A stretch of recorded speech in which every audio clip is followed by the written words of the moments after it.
ዛሬ አረብ ሀገር ላይ ያሉትን ንቃብስት እህቶቼን በተለይ ደግሞ በስራ ማጣት እየተንከራተቱ ያሉትን አደራ ልሰጥ ነው። ለማን ነው አደራ የምትሰጪው አትሉኝም?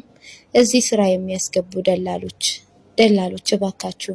እኔ በጣም ብዙ ጊዜ እዚህ ሶሻል ሚዲያ ላይ ለመውጣት ለመናገር አላህ Subhanahu Wa Ta'ala በሚያውቀው በቃ ምሬቴን ለማውራት እልና ከዛ በኋላ ወለኢን ሰበርቱም ፈሁወ ኸይሩን ሊሳቢሪን ይላልና አላህ Subhanahu Wa Ta'ala ሰብር አድርግና ተዋለሁኝ።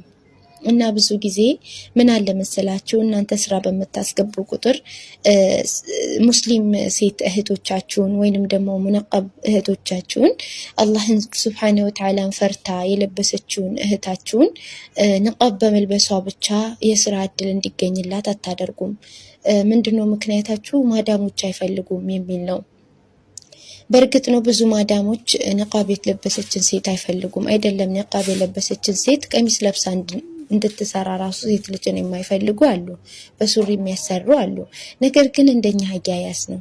እውነት እናንተ ፈልጋችሁ ከልባችሁ ኃላፊነት ተሰምቷችሁ እቺ ሴት ንቃብ ትልበስ እንጂ ችግር የለባትም በስራ ጉዳይ ላይ ትሰራለች ችግር የለባትም ብላችሁ ብታሳምኑ እርግጠኛ ነኝ አንዲትም ማዳም እምቢ አትልም ነበር። አንዲትም ልጅ ደግሞ እጃዛ ቤት ተቀምጣ አታለቅስም ነበር። እባካችሁ ወንድሞቼ እህቶቼ ስራ የምታስገቡ አማና ይሁንባችሁ።